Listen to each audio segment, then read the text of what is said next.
चलिए स्टार्ट करें। Last class में यंग मॉडुलस और क्या कहते हैं बल्क मॉडुलस और मॉडुलस ऑफ रिजिडिटी पढ़ा था। और ज़्यादातर क्वेश्चन हमने यंग मॉडुलस पे किया था ना कल, तो वहीं से स्टार्ट करते हैं। ठीक है, फिर उसके बाद कुछ क्वेश्चन बल्क मॉडुलस पे आए हुए हैं, उसको कर लेंगे। ठीक है, देखिए आज इस चैप्टर को कंप्लीट करना है। आज का ये पहला क्वेश्चन देखो, the young modulus of brass and steel are respectively इतना और इतना। ये ब्रास और स्टील का क्या है? यंग मॉडुलस है। A brass wire and a steel wire of same length, दोनों की लेंथ क्या है? सेम है। Are extended by 1 mm under the same force, under the same force. The radii of brass and steel wire respectively. ठीक है, radius का relation पूछा है इनके। अच्छा, सबसे पहले एक काम करते हैं, यंग मॉडुलस लिखते हैं ब्रास का। ठीक है, ब्रास का फार्मूला क्या होगा यंग मॉडुलस का? फोर्स ब्रास के अंदर डिवाइड बाई एरिया ब्रास का, चेंज इन लेंथ ब्रास की, ओरिजिनल लेंथ ब्रास की। ये हो गई। अब इसके बाद ब्रास के बाद किसकी लिख लेते हैं? स्टील का यंग मॉडुलस। ठीक है, force steel divide by area steel, change in length steel और लेंथ स्टील। ये हो गया। ठीक है, अब इसके बाद एक काम करते हैं, दोनों को डिवाइड कर लेते हैं। दोनों को क्या कर लेते हैं? डिवाइड कर लेते हैं। दोनों को डिवाइड करोगे तो कह रहा है सेम लेंथ, दोनों की लेंथ क्या है? सेम है। तो length steel length brass same हो गई, कट जाएगी। आगे कह रहा है सेम फोर्स अप्लाई हुआ, सेम फोर्स अप्लाई हुआ, तो सेम फोर्स अप्लाई हुआ तो ये भी क्या हो जाएगा? कैंसिल। और साथ साथ में 1 mm दोनों को एक्सटेंड किया, मतलब दोनों की लेंथ कितना चेंज की गई? 1 mm। तो चेंज इन लेंथ दोनों की क्या हो जाएगी? सेम हो जाएगी। अब ये ऊपर चला जाएगा एरिया, एरिया किसका? स्टील का, डिवाइड बाई एरिया किसका? ब्रास का। हो गया ना। अब इसके बाद कह रहा है क्या चीज पूछा है? रेडियस में रिलेशन। एरिया को ओपन करो तो pi radius, pi R square होगा ना, पाई रेडियस स्टील का square divide by pi radius brass का स्क्वायर। पाई पाई क्या हो जाएगा? कैंसिल। ये आ गया। अच्छा, यंग मॉडुलस ब्रास का कितना दिया हुआ है? 1 इंटू 10 की पावर 10 ना, डिवाइड बाई स्टील का कितना दिया हुआ है? 2 इंटू 10 की power 10 is equal to R S square divide by R B square. Cut रहा है, काट दो। कौन सा रिलेशन सही हो जाएगा? ए वाला सही होगा। हाँ, R S square is equal to, ये इधर चला जाएगा, R B square divide by 2, ये इधर आएगा स्क्वायर, तो क्या हो जाएगा? आर बी डिवाइड बाई √2 है क्या?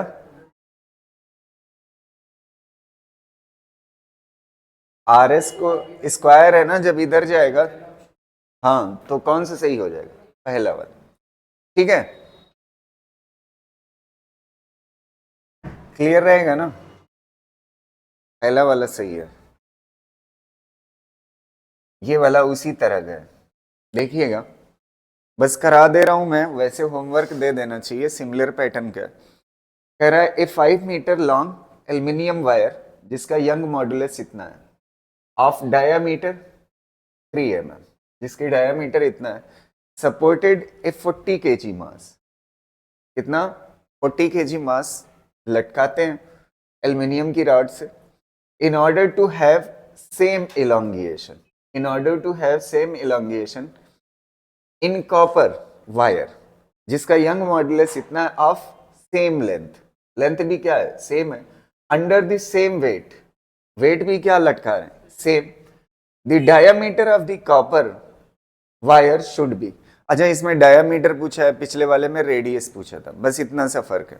ठीक है, आप सबसे पहले किसके लिए लिखिए यंग मॉडुलस, एल्युमिनियम के लिए क्या हो जाएगा force aluminium divide by area aluminium, और क्या होगा एरिया एल्युमिनियम डेल्टा एल किसका एल्युमिनियम का डिवाइड बाई एल एल्युमिनियम का।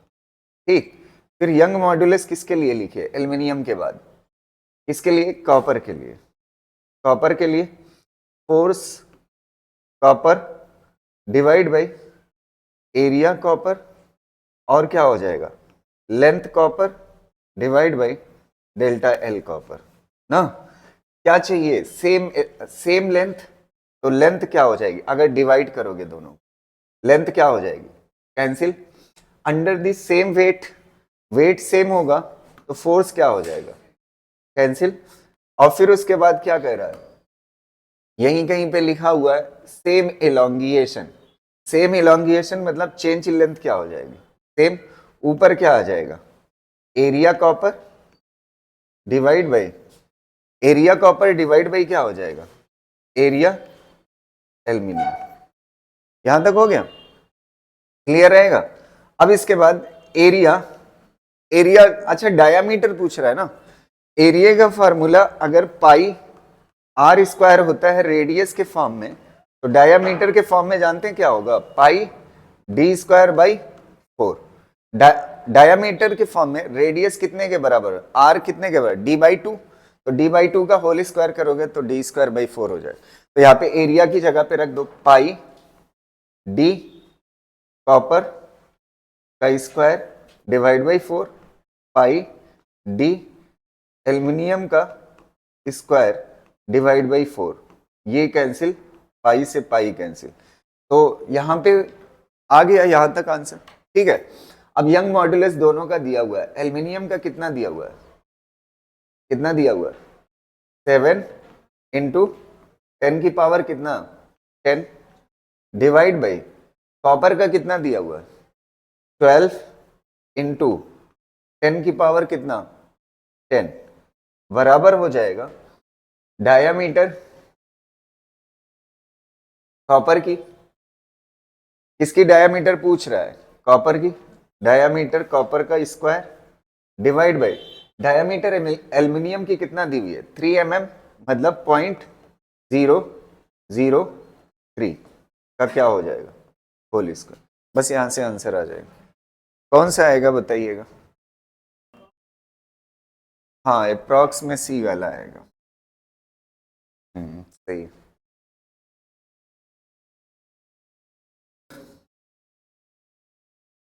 15 का है, फिर उसी के जैसा है एकदम question, the Young modulus of steel is twice, Young modulus कैसा है twice that of brass, steel का यंग मॉडुलस 2 गुना है किससे ब्रास से, 2 wires of same length and same area of cross section, one of steel and another of brass are suspended from the same roof.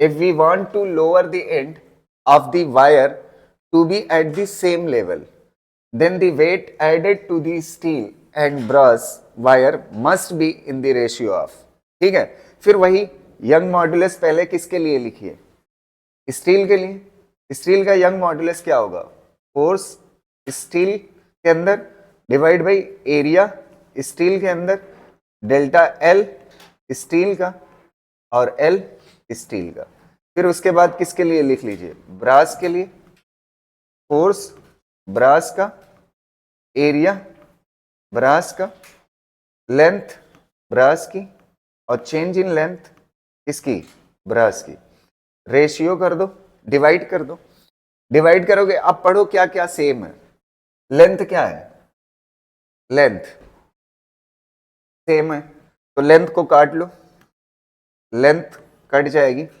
और क्या same है, area same है, तो एरिया कट जाएगा, और क्या चीज, अच्छा देखो लेंथ पहले सेम थी और ये चाह रहा है कि लोअर एंड दोनों का क्या रहे, सेम रहे, तो लोअर एंड सेम होना मतलब क्या है, दो वायर हैं, अगर लेंथ दोनों की क्या है, सेम है, और फिर उसके बाद वेट लटकाने के बाद फिर लेंथ क्या है, सेम है, तो चेंज इन लेंथ कैसी होगी, सेम, तो चेंज इन लेंथ भी क्या हो जाएगी, कैंसिल हो जाएगी। अब ये ऊपर चला, ऊपर क्या रहेगा, फोर्स स्टील के अंदर डिवाइड बाई फोर्स ब्रास के अंदर, यही फोर्स क्या है, वेट है। अच्छा यंग मॉड्यूलस स्टील का क्या दिया हुआ है, 2 गुना है किससे, ब्रास से, तो 2 गुना Young modulus brass divide by Young modulus brass, brass brass क्या हो जाएगा, कैंसिल, कितना वेट का रेशियो कितना आ रहा है, 2:1, कौन सा हो जाएगा, सी वाला, ठीक है। इसमें कुछ, ये तीसरा क्वेश्चन है एक ही वेराइटी में,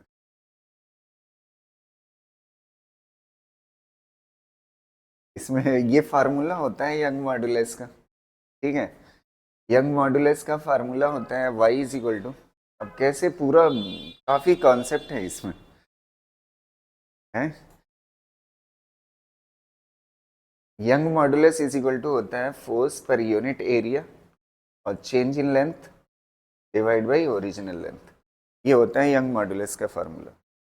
तो यंग मॉड्यूलस का फार्मूला एक बार स्टील के लिए लिखा, एक बार ब्रास के लिए लिखा, फिर डिवाइड कर दिया, डिवाइड करने के बाद बोला था कि दोनों की लेंथ कैसी है, सेम है, तो लेंथ वाले हिस्से को कट कर दिया, लेंथ सेम हो गई, फिर कह रहा है सेम एरिया रखते हैं, तो एरिया भी क्या हो गया, कैंसिल हो गया। फिर उसके बाद कह रहा है लास्ट लाइन में, if we want the lower end of wires to be at the same level, तो अगर इनिशियल लेवल सेम था और एंड लेवल भी सेम है, तो ये अगर चेंज इन लेंथ है ना, ये चेंज इन लेंथ जो है दोनों के अंदर वो कैसी होगी, सेम होगी, तो ये चेंज इन लेंथ भी कैंसिल हो गई, बचा क्या, ये बचा, और ये वाली चीज दिया हुआ है 2 गुना है ब्रास के यंग मॉड्यूलस के कंपैरिजन में, वाई वाई कट गया, तो कितना आ गया रेशियो, 2:1, यही पूछा था।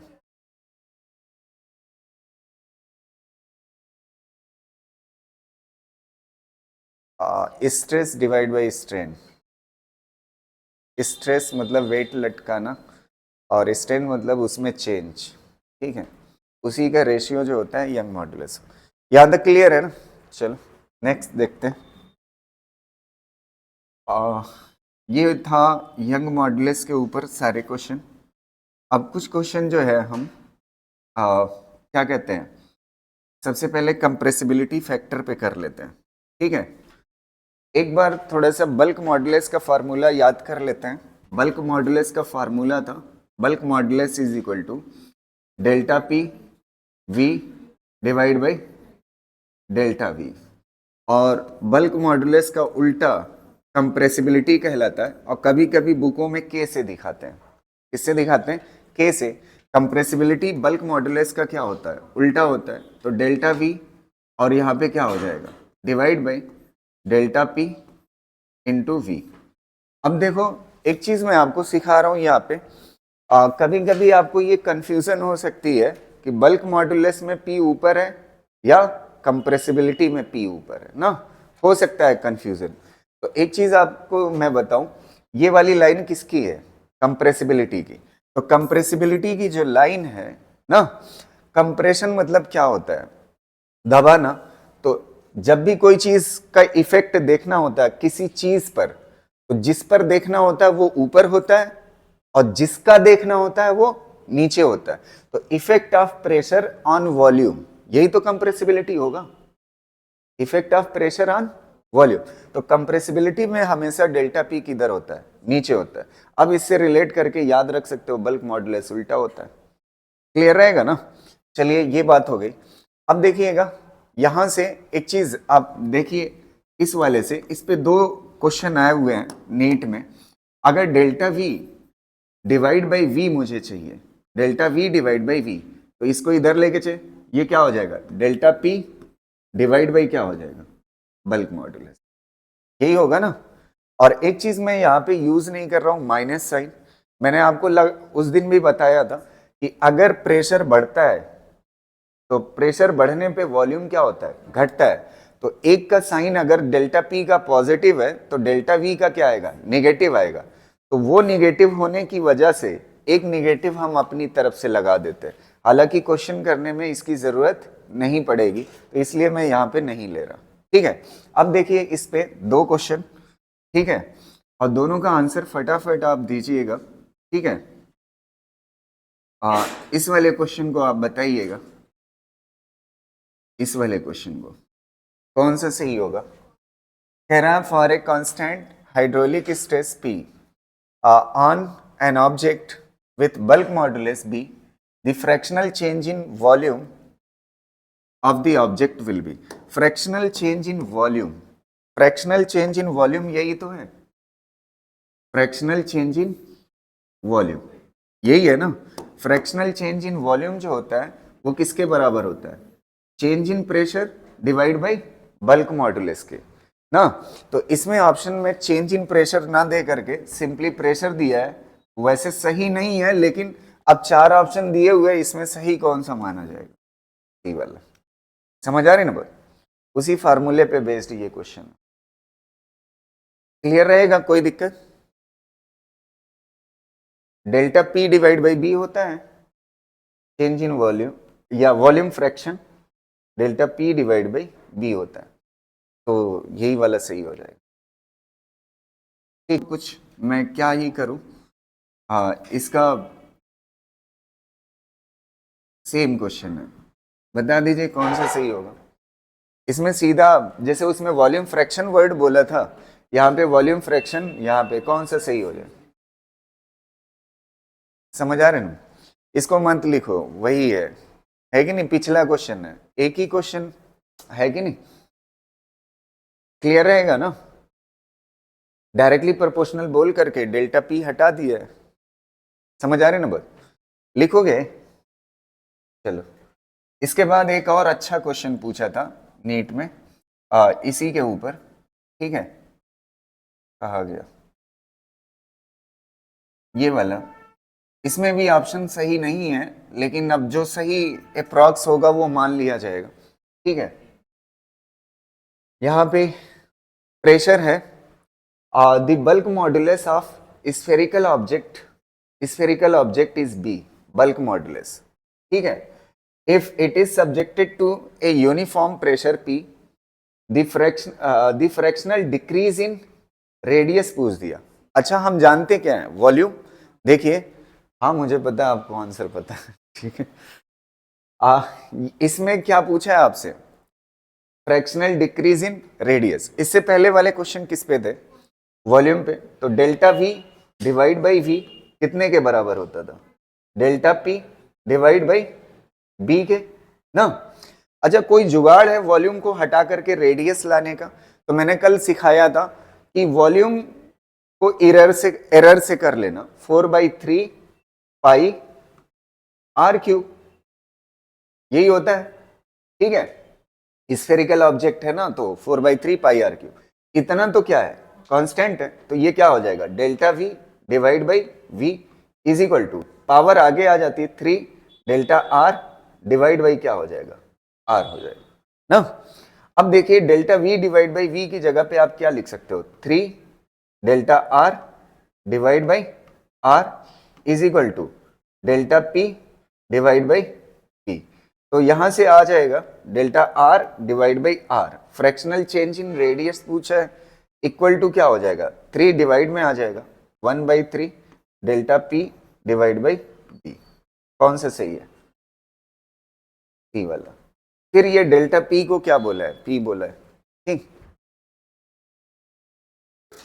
चलो अगला देखो, ये भी उसी पे है, एकदम वैसा ही, थोड़ा सा फ्लूइड मैकेनिक्स जोड़ दिया है इस वाले क्वेश्चन में। कह रहा है the approximate depth of ocean is 2700 metre. ये ओशियन की डेप्थ है 2700 मीटर। ठीक, the compressibility of water is, compressibility दिया हुआ है, कंप्रेसिबिलिटी बल्क मॉडुलस का क्या होती है, उल्टा होती है। एंड डेंसिटी ऑफ वाटर दिया हुआ है, what fraction compression of water will be obtained at the bottom of ocean. What fraction of compression will be obtained?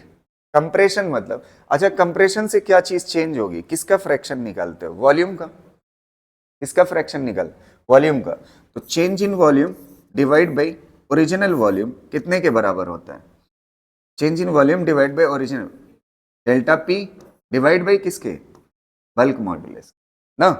अच्छा डेल्टा पी, देखिए डेल्टा पी क्या है, प्रेशर डिफरेंस, और प्रेशर डिफरेंस को आप कौन सा बोलते हो, प्रेशर डिफरेंस को कौन सा, गॉज प्रेशर बोलते हो ना। और ये कितने के बराबर होता है, रो जी एच। जब भी प्रेशर डिफरेंस आएगा तो प्रेशर डिफरेंस की जगह पे रो जी एच ही आएगा, एटमॉस्फेरिक ऐड मत करना। प्रेशर डिफरेंस क्या होता है, गॉज प्रेशर, और ये रो जी एच आ जाएगा। अच्छा 1 डिवाइड बाई बल्क मॉडुलस क्या कहलाता है, कंप्रेसिबिलिटी फैक्टर कहलाता है ना, क्या कहलाता है, कंप्रेसिबिलिटी। तो 1 डिवाइड बाई बी की जगह पे क्या आ जाएगा, कंप्रेसिबिलिटी कितना, ए आ जाएगा। अब देखिए डेंसिटी वाटर की कितना, 10 की पावर 3, जी की वैल्यू कितना 10, और एच की वैल्यू कितना है 2700, और कंप्रेसिबिलिटी कितना दिया हुआ है 45.4 इंटू 10 की पावर कितना -11। कौन सा सही होगा, देखो और लो, कौन सा, बी वाला ना, हाँ बी वाला सही होना चाहिए, बी वाला आ रहा है, ठीक है। ये थे क्वेश्चन किससे रिलेटेड, कंप्रेसिबिलिटी और बल्क मॉडुलस से, ठीक है।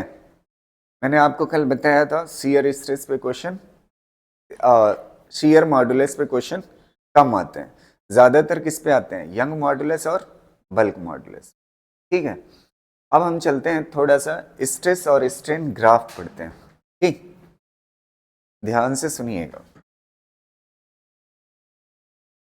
नेक्स्ट, ये ग्राफ बहुत इंपॉर्टेंट है आपके लिए, ठीक, ये ग्राफ ध्यान से सुनिएगा। ये स्ट्रेस स्ट्रेन ग्राफ है, ठीक है, स्ट्रेस स्ट्रेन ग्राफ है, और ये बेसिकली है किसके लिए, मेटल के लिए, किसके लिए, मेटल के लिए, याद रखिएगा ये बात, ये किसके लिए, मेटल के लिए, ठीक। अब देखो आपको थोड़ा सा दिख नहीं रहा है ना, दिख रहा है, मैं बना दूंगा कोई दिक्कत नहीं है। देखिए ये ग्राफ ऐसा है, यहां तक लगभग कैसा है, स्ट्रेट लाइन, ये पॉइंट का नाम है ए, और ये वाला पॉइंट कौन सा है बी, और ये वाला पॉइंट कौन सा है सी, और ये वाला पॉइंट कौन सा है डी, और ये वाला पॉइंट कौन सा है ई, ठीक। अब इसके आगे ग्राफ जो है इस तरह से, क्लियर है, देखना ध्यान से। हमने क्या किया है, ये ग्राफ कैसे बनाया है, बढ़िया से समझिएगा। एक वायर था, उसको हैंग कर दिया, मेटल का बना हुआ, और इससे हम क्या लटका रहे हैं, वजन लटका रहे हैं, और वजन लगातार बढ़ा रहे हैं ना, वजन बढ़ाते जा रहे हैं। जैसे जैसे वजन बढ़ाएंगे तो स्ट्रेस बढ़ेगी, स्ट्रेस बढ़ने की वजह से क्या बढ़ेगा, स्ट्रेन बढ़ेगा। तो ये ग्राफ किसके बीच में है, स्ट्रेस, स्ट्रेस वर्सेस स्ट्रेन, ये किसके बीच में ग्राफ है, स्ट्रेस वर्सेस स्ट्रेन ग्राफ है। अब देखिए इनिशियली ये ग्राफ लगभग कैसा है, स्ट्रेट लाइन है।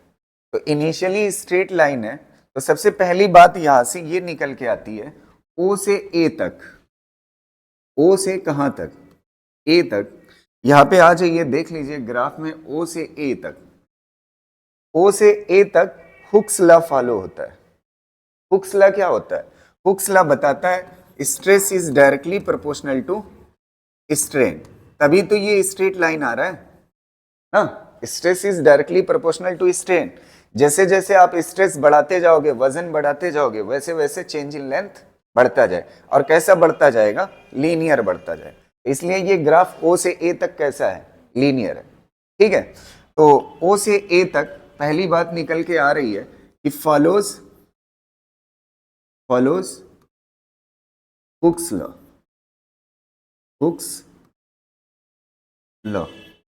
Follows Hooke's law. और एक चीज और है, फॉलोज इलास्टिसिटी ना, लॉ ऑफ इलास्टिसिटी कह सकते हो, और फॉलोज लॉ ऑफ इलास्टिसिटी। दोनों काम हो रहा है। लॉ ऑफ इलास्टिसिटी क्या है, अगर किसी मटेरियल की लेंथ में आपने चेंज किया तो चेंज करने के बाद फिर से अपनी पोजीशन पे आ जाए तो उसे क्या बोलते हैं, लॉ ऑफ इलास्टिसिटी। उसको भी फॉलो कर रहा है और हुक्स लॉ फॉलो कर रहा है। ठीक है, हुक्स लॉ क्या है, stress is directly proportional to strain. अब देखिए इस ग्राफ में ए से बी वाला पॉइंट देखिए, ए से बी वाले पॉइंट में एक दिक्कत है कि ये ग्राफ सीधा नहीं है, कर्व है। कैसा है, कर्व है। इसको ग्रीन कलर से दिखा दो, ये कैसा दिख रहा है, कर्व दिख रहा है। तो ये हुक्स लॉ को फॉलो नहीं कर रहा है ना, ए से बी हुक्स लॉ को फॉलो नहीं कर रहा है। तो ए से बी अगर हुक्स लॉ को फॉलो नहीं कर रहा है तो ए से B not follows Hooke's law, समझ आए। लेकिन इलास्टिसिटी को फॉलो कर रहा है। अगर आप यहां से जो वजन आप लटकाए हैं ना, अगर इस वजन को आप हटा देंगे तो जो इसकी ओरिजिनल पोजीशन थी वजन लटकाने से पहले, ये अपनी ओरिजिनल पोजीशन को वापस आ जाएगा। तो लॉ ऑफ इलास्टिसिटी को क्या करेगा, फॉलो करेगा, लेकिन हुक्स लॉ को फॉलो नहीं करेगा। Stress is not directly proportional to strain, इसीलिए ये स्ट्रेट लाइन नहीं है, कर्व्ड है। तो यहां पे क्या लिख लोगे आप, यहां पे क्या लिख लोगे, फॉलोज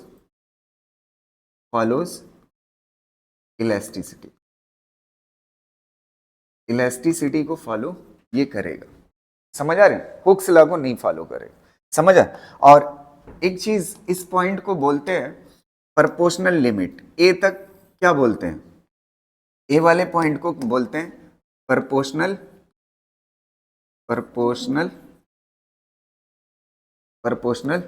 लिमिट बोलते हैं, प्रोपोर्शनल लिमिट। समझ आ रही ना बात।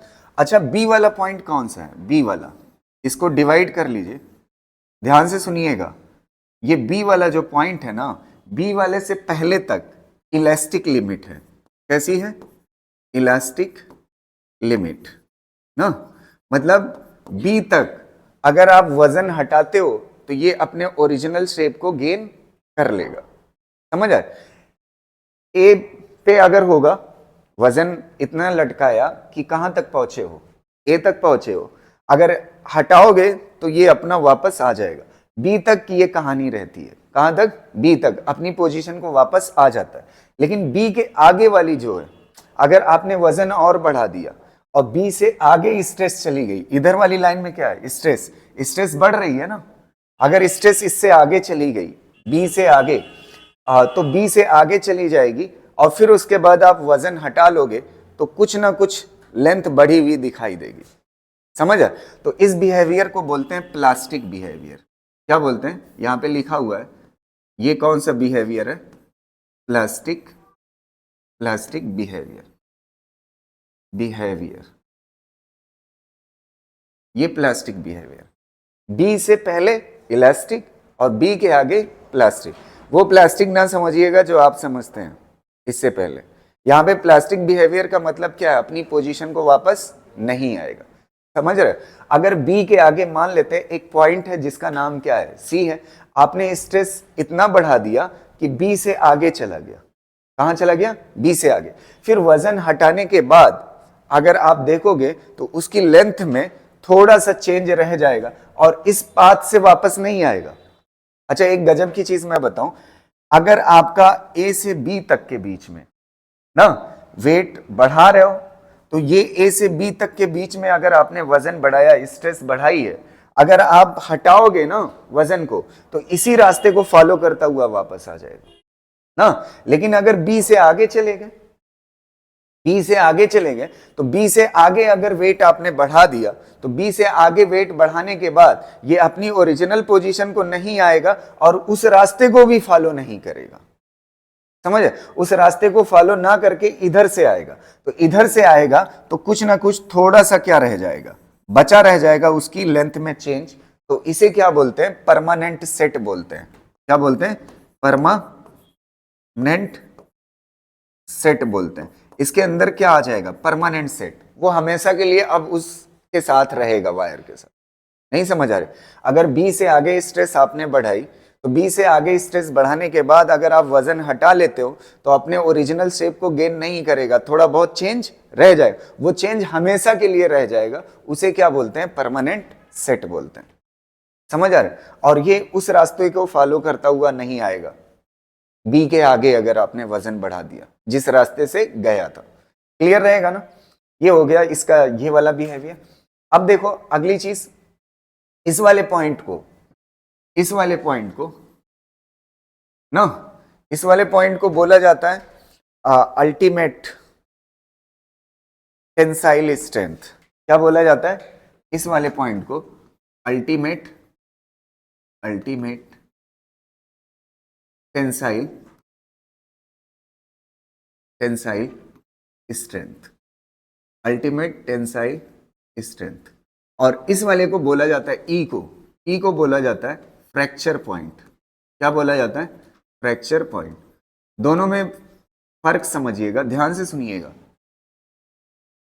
वजन आप बढ़ाते जा रहे हो, वजन बढ़ाते आपने बहुत ज्यादा बढ़ा दिया।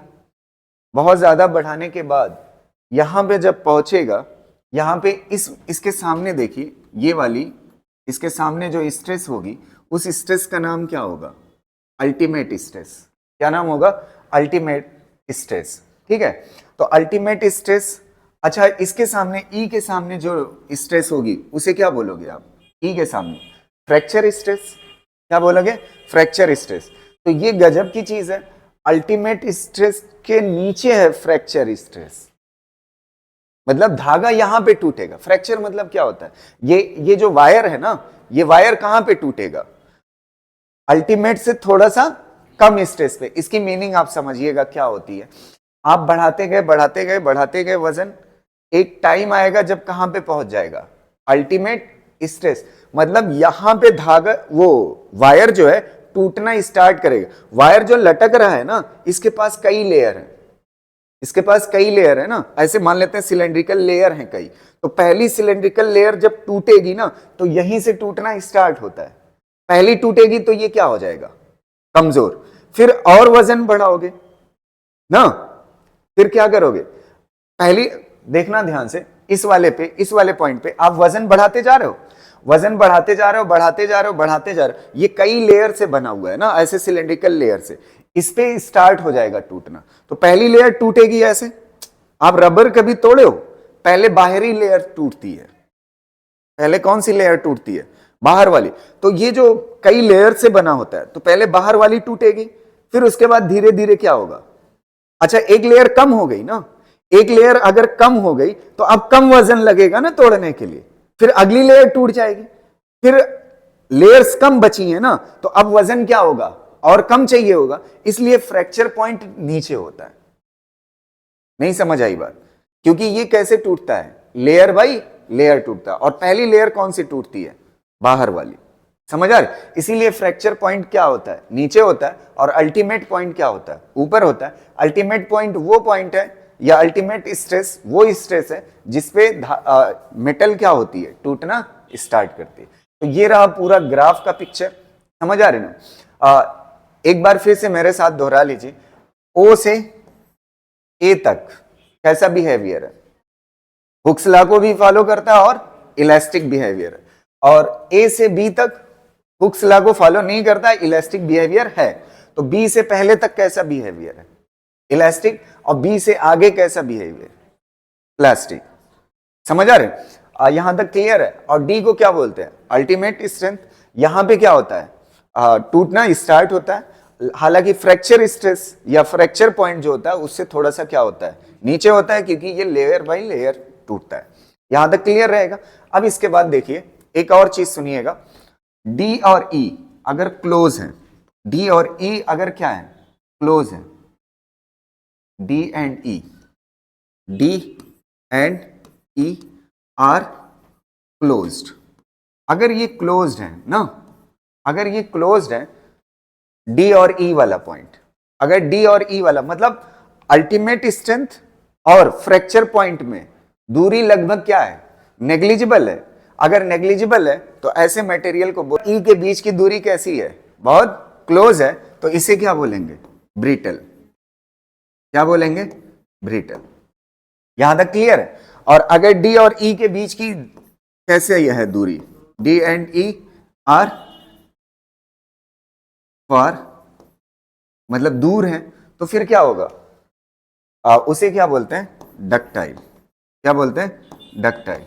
और एक बात और सुनिएगा, ये दो बातें हो गई, ब्रिटल कब होगा और डक्टाइल कब होगा। और एक चीज यहां पे इंपॉर्टेंट ये है कि ये ग्राफ सिर्फ किसके लिए है, मेटल के लिए। अगर आप रबर के लिए ये ग्राफ बनाएंगे, किसके लिए बनाएंगे, रबर के लिए, तो ये बी के आगे वाली लाइन नहीं होगी, बी और ई क्या होगा, अपसेंट होगा। तो रबर की खासियत क्या होती है, थोड़ा सा वेट लटकाओगे तो स्ट्रेन बहुत ज्यादा होगी, स्ट्रेन क्या होगी, बहुत ज्यादा होगी। और रबर वाले में ये बिहेवियर जो यहां पे, यहां से यहां तक ए तक हुक्स लॉ फॉलो कर रहा है, ये हुक्स लॉ को फॉलो भी नहीं करता रबर, समझ है। तो ये हर मटेरियल के लिए ग्राफ नहीं है, ये सिर्फ किसके लिए है, मेटल के लिए। तो रबर की खासियत क्या होती है, रबर में क्या अपसेंट होता है, प्लास्टिक बिहेवियर क्या होता है, लगभग अपसेंट होता है। इसके अंदर ज्यादा बहुत बड़ा रीजन होता है किसका, इलास्टिक बिहेवियर का, किसका, इलास्टिक बिहेवियर। तो जिसके अंदर प्लास्टिक बिहेवियर अपसेंट हो और ज्यादातर क्या हो, इलास्टिक बिहेवियर हो, ऐसे मटेरियल को बोला जाता है इलास्टोमर। क्या बोला जाता है, इलास्टोमर। तो इलास्टोमर किसे कहते हैं वो देख लेते हैं। इलास्टोमर क्या होता है, इलास्टोमर, इलास्टोमर में कौन सा बिहेवियर एब्सेंट होता है, प्लास्टिक बिहेवियर क्या होता है, प्लास्टिक बिहेवियर क्या होता है, एब्सेंट होता है। ठीक है, कौन सा बिहेवियर ज्यादा होता है, इलास्टिक बिहेवियर होता है, समझ आ रहे। और हुक्स लॉ को फॉलो नहीं करता, नॉट फॉलोस हुक्स लॉ। हाँ, इलास्टिसिटी को फॉलो करता है, रबर को चेंज करो अपनी ओरिजिनल शेप को गेन कर लेता है, समझ आ रहे, क्लियर रहेगा। ये ग्राफ आप देख लीजिए, अगर कोई डाउट आता है तो पूछ लीजिए, ठीक। अच्छा, इस पॉइंट को बी को एक और नाम दिया जाता है, ईल्ड पॉइंट। यहाँ पे लिख लीजिएगा, कौन से कलर से लिखूं, ग्रीन से लिख देता हूँ, ईल्ड पॉइंट।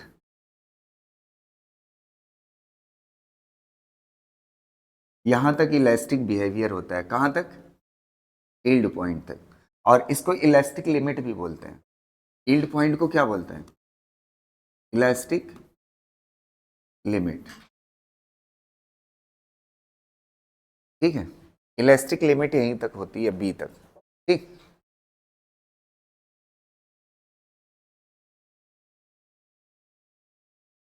परमानेंट सेट, इसका मीनिंग, परमानेंट सेट 1% से कम होता है, ठीक है।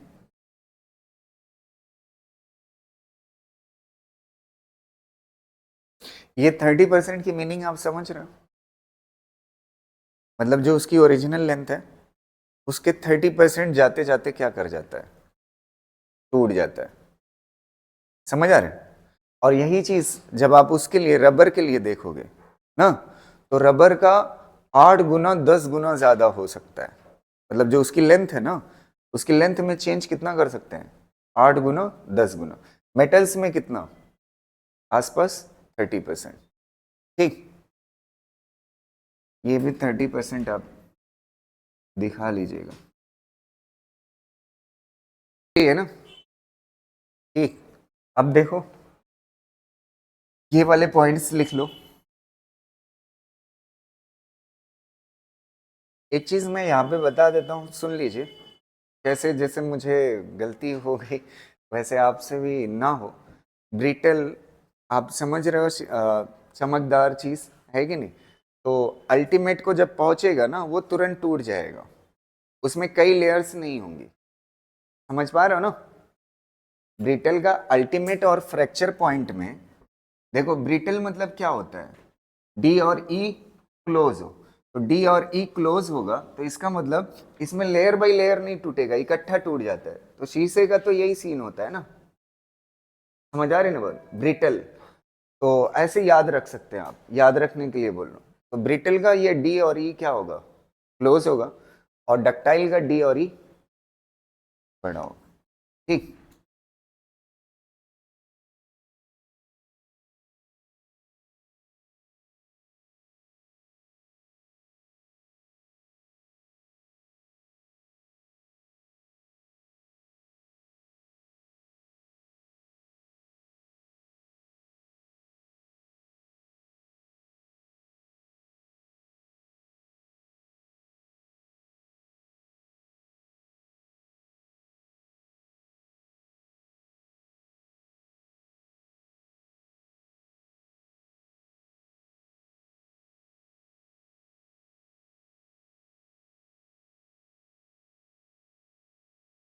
हो गया।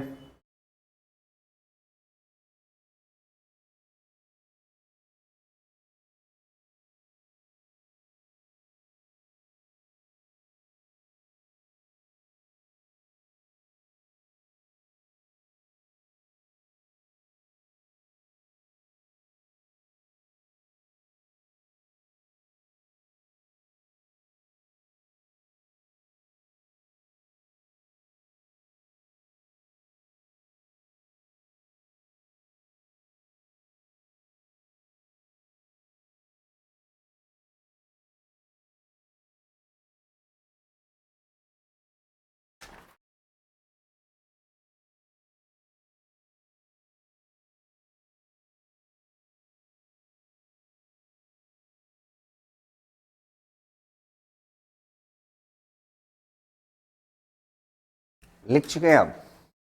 हैं?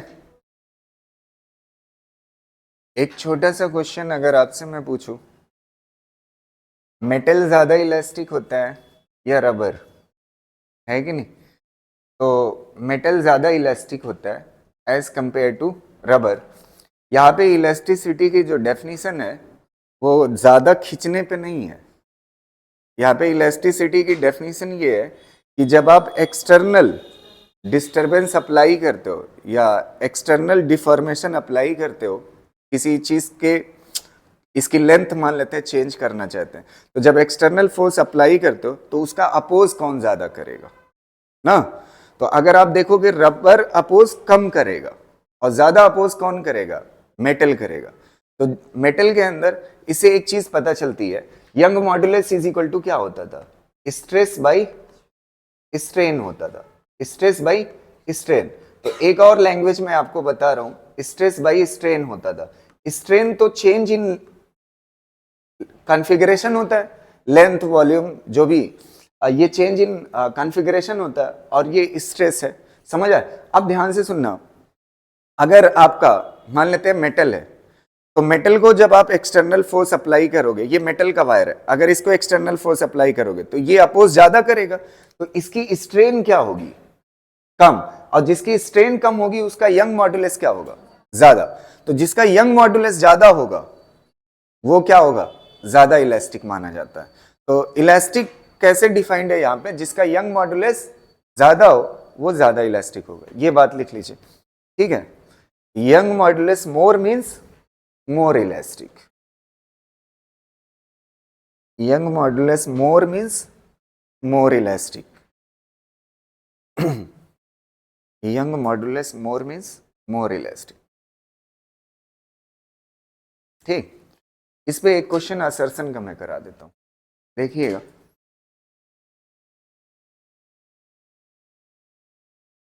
ये बात मैंने कल पढ़ाई थी। अब इसमें थोड़ा सा केमिस्ट्री की ज़रूरत है, ठीक है? अगर आप केमिस्ट्री पढ़े हो तो आराम से कर सकते हो। बताना इस क्वेश्चन को। Lead is more elastic than rubber. तो लेड क्या होता है? मेटल होती है। लेड क्या होता है? मेटल। तो metal more elastic than rubber, ये बात तो सही है, पहला सही है। दूसरा देखिए, if this same load is applied, reason बता रहा है, इसलिए लेड क्या है? मेटल। मेटल इसलिए ज्यादा इलास्टिक है क्योंकि if this same load is attend to lead and lead if the same load is attached to lead and rubber wire of the same cross section area, the strain in lead is very much less ना। तो strain अभी मैंने बताया, strain जिसकी कम होती है उसका young modulus ज्यादा होता है, और जिसका यंग मॉडुलस ज्यादा होता है वही क्या होता है? मोर इलास्टिक। देखिए उसी पे ये असर्शन रीजन है, तो ये रीजन भी क्या है? सही है। तो क्या हो जाएगा? Both assertion and reason are true and reason is the correct explanation of assertion. समझ गए ना? स्ट्रेन लेट की क्या है? बहुत कम है। तो हाँ, आपका यंग मॉडुलस क्या होता है? स्ट्रेस बाई स्ट्रेन ना। तो स्ट्रेन बहुत कम है किसकी? लेड की। तो स्ट्रेन कम होगी, यंग मॉडुलस ज्यादा होगा। यंग मॉडुलस ज्यादा होगा इसीलिए लेड क्या है? ज्यादा इलास्टिक। सही बात है ना?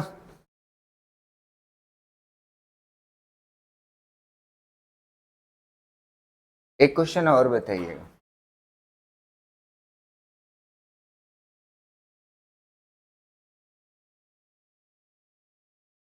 ये तो बहुत हल्का सा है, उसी पे है, असर्शन टाइप का ही है।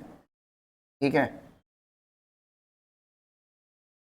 ये बात मैं पढ़ा चुका हूं। स्ट्रेस में जो होता है वो रीस्टोरिंग फोर्स होता है। रीस्टोरिंग फोर्स, देखिए वर्ड पे है क्वेश्चन। स्ट्रेस में स्ट्रेस इज इक्वल टू क्या होता है? स्ट्रेस इज इक्वल टू, हाँ, स्ट्रेस इज इक्वल टू होता है internal restoring force divide by area. तो रीस्टोरिंग फोर्स इंटरनल फोर्स होता है पर यूनिट एरिया। ये बात क्या है? सही है। और इसका ये तो गलत दे दिया, rubber is more elastic than steel. Steel metal है तो वो ज्यादा इलास्टिक होगी, तो ये क्या है? गलत है। तो कौन सा सही होगा? Assertion is correct but reason is incorrect. ठीक,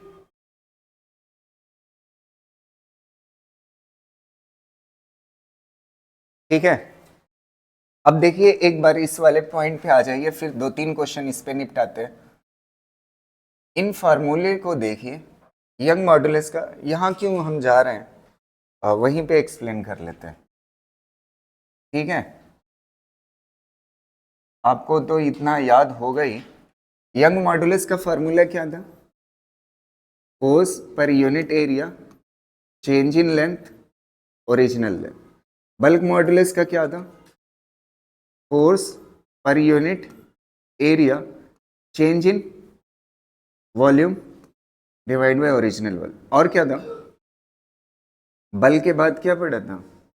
शियर मॉडुलस या मॉडुलस ऑफ रिजिडिटी। फोर्स पर यूनिट एरिया, और क्या था? dy। ये थे फॉर्मूले ना। अगर आप देखोगे यंग, बल्क या कोई भी हो, जो चेंज वाला पोर्शन है वो कहाँ पे है? नीचे है ना। कहाँ पे है? नीचे है। तो अगर परफेक्टली रिजिड मटेरियल हो, कैसा हो? Perfectly, perfectly, perfectly rigid material ना।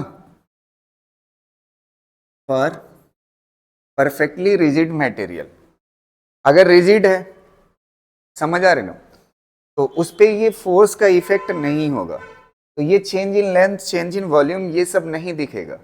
और अगर नहीं दिखेगा तो ये जीरो होगा। ये जीरो होगा तो ये क्या हो जाएगा? इनफाइनाइट हो जाएगा।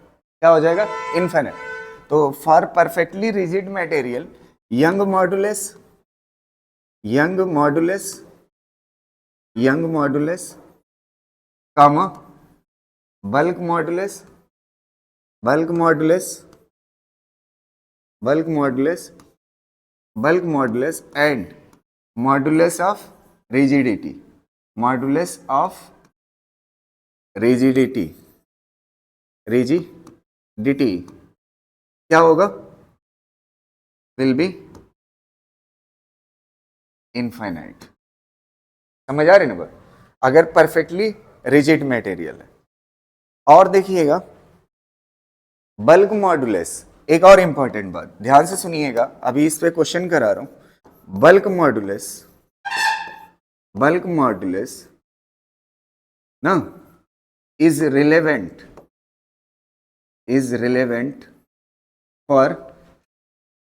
For solid, liquid and gases, तीनों के लिए रिलेवेंट होता है बल्क मॉडुलस ना। बचे कौन से बचे, यंग एंड ये शियर मॉडुलस बोलिए या मॉडुलस ऑफ रिजिडिटी बोलिए, यंग एंड शियर मॉडुलस ना, modulus are relevant for solids only. समझ आ रही है। अब देखिए मैं थोड़ा सा आपको याद रखने का तरीका इसका बता देता हूं। यंग मॉडुलस में क्या आता है, कोई वायर हो ना, यंग मॉडुलस का कॉन्सेप्ट जब बताया था मैंने, कोई वायर हो ना और उससे वजन आप लटका रहे हो, वायर की जो ये वाला हिस्सा क्या बता रहा है, डायामीटर, और ये क्या बता रहा है, लेंथ। और वायर की ये जो डायामीटर है ना, डायामीटर इसकी लेंथ के कंपैरिजन में नेग्लिजिबल हो, क्या हो, डायामीटर नेग्लिजिबल हो। तो जब आप वजन लटकाएंगे तो डायामीटर में कोई खास चेंज नहीं दिखेगा, ज्यादातर चेंज किस में दिखेगा, लेंथ में दिखेगा। तो क्या लेंथ में चेंज गैसेस में आप कर सकते हो, नहीं कर सकते। लिक्विड में लेंथ में चेंज नहीं हो सकता, तो लेंथ में चेंज किस में हो सकता है, सॉलिड। तो यंग मॉडुलस किसके लिए है, रिलेवेंट, सॉलिड्स के लिए। और शियर मॉडुलस टेंजेंशियल वाला, समझ आ रहे हैं, शियर मॉडुलस। अच्छा इलास्टिसिटी का कॉन्सेप्ट पढ़ रहे हैं ना, अगर सॉलिड होगा, ऐसे सॉलिड की सरफेस होगी, ये सॉलिड होगा, इस पे आप फोर्स लगाओगे ना, तो फोर्स लगाओगे तो फोर्स लगाने की वजह से ये डिफॉर्म होगा, ऐसे होगा, ऐसे डिफॉर्म होगा। डिफॉर्म होने के बाद जैसे इस फोर्स को हटाओगे तो ये अपनी पोजीशन को आ जाएगा, मतलब इसमें इलास्टिक नेचर दिख सकता है। समझ आ रहे हैं? तो ये वाली चीज। अच्छा अगर आप सॉलिड्स के अंदर वो लिक्विड्स के अंदर करोगे तो फैलने को तो फैल जाएगा, वो पढ़ा है हमने, लेकिन वापस आ पाएगा। तो ये तो मॉडुलस किसके हैं, इलास्टिसिटी के ना, जिसके अंदर इलास्टिक नेचर होता हो। समझ आ रही ना बात। तो कहने का सेंस ये बेसिकली, आप ये खाली मैं आपको याद रखने का तरीका बता रहा हूं, समझ आ रहे ना, कैसे रखोगे याद। तो यंग और शियर किसके अंदर होता है, सॉलिड्स के अंदर। और बल्क किसके अंदर हो सकता है, सॉलिड, लिक्विड और गैस, तीनों के अंदर हो सकता है। और परफेक्टली रिजिड के लिए तीनों क्या होते हैं, इनफाइनाइट होते हैं। ये बात याद रहे। फिर इस पे चलिए एक दो क्वेश्चन देख लेते हैं, कर लीजिए। ये बात पे ये वाला क्वेश्चन बताइएगा।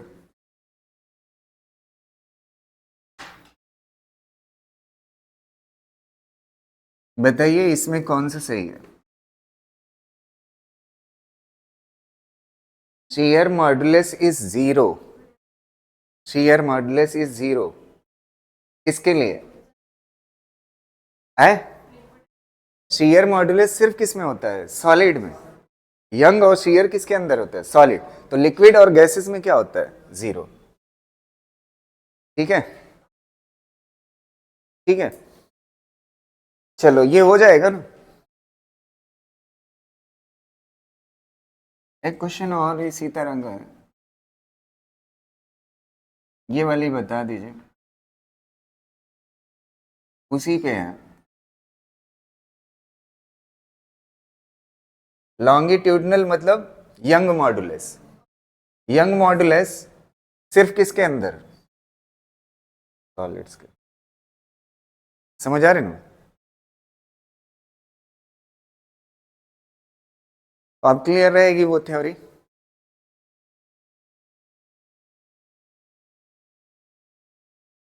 हेडिंग यहाँ पे डाल लीजिएगा, relation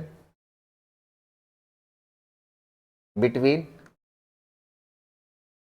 young modulus comma bulk modulus and modulus of rigidity।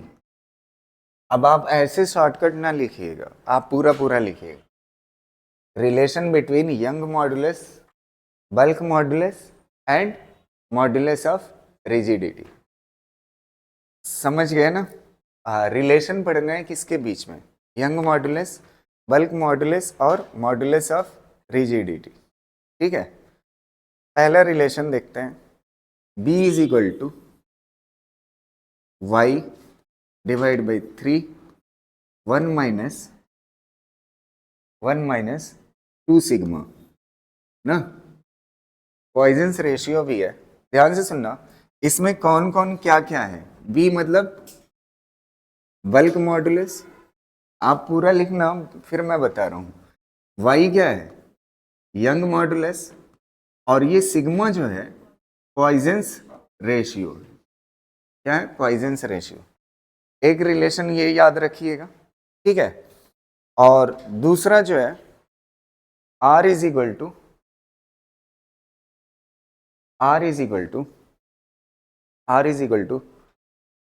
y divide by 2 1 plus sigma, ये है, ठीक है। तो R तो आप पहचानते हो क्या है, मॉडुलस ऑफ रिजिडिटी या शियर मॉडुलस ना। और Y क्या है, यंग्स मॉडुलस, Y क्या है, यंग्स मॉडुलस, और ये सिग्मा क्या है, पॉइजन्स रेशियो। ठीक, दो रिलेशन हो गए। और ये तीसरा वाला 9 divide by Young modulus is equal to 3/r plus 1/b। ये तीसरा। Y क्या है, यंग मॉडुलस, R क्या है, मॉडुलस ऑफ रिजिडिटी, और B क्या है, बल्क मॉडुलस। ठीक, ये तीन फार्मूले आपको याद रहने चाहिए और कंडीशन के हिसाब से हम अप्लाई कर सकते हैं। समझ पा रहे हो ना, कि क्वेश्चन के अकॉर्डिंग। अभी मैं एक क्वेश्चन करा देता हूं, इसके क्वेश्चन आए नहीं है लेकिन आ सकते हैं, ठीक है।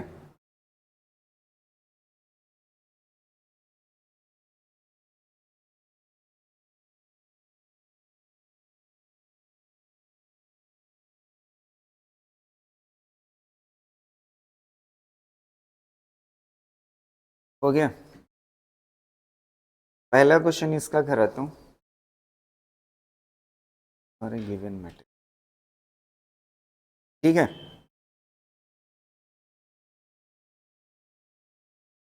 देखो इस क्वेश्चन को देखो, for a given material the Young modulus is 2.4 times it's modulus of क्या, रिजिडिटी। यंग मॉडुलस कितना है, 2.4 टाइम्स है, किससे, मॉडुलस ऑफ रिजिडिटी से। पॉइजन्स रेशियो पूछा है, क्या पूछा है, पॉइजन्स रेशियो। तो आ जाते हैं, कौन सा फार्मूला यंग मॉडुलस और मॉडुलस ऑफ रिजिडिटी को रिलेट करता हुआ है, कौन सा वाला, सेकंड वाला ना। तो R इज इक्वल टू क्या हो जाएगा, R is equal to Y divide by 2 1 plus sigma, यही है। अच्छा कह रहा है यंग मॉडुलस जो है वो किसके बराबर है, 2.4 टाइम्स किसके, मॉडुलस ऑफ रिजिडिटी के, 2 1 प्लस सिग्मा। R से R क्या हो जाएगा, कैंसिल, क्रॉस मल्टीप्लाई कर लीजिए, 2 प्लस 2 सिग्मा इधर आ जाएगा, और ये कितना हो जाएगा, या कॉमन ही रहने दीजिए, 2 1 plus sigma is equal to 2.4। तो ये कट जाएगा तो कितना आएगा, 1.2। तो सिग्मा इज इक्वल टू कितना हो जाएगा, 1.2 माइनस 1 कितना हो जाएगा? 0.2। कौन सा सही है? समझ गया ना क्वेश्चन किस तरह का आ सकता है इस पे?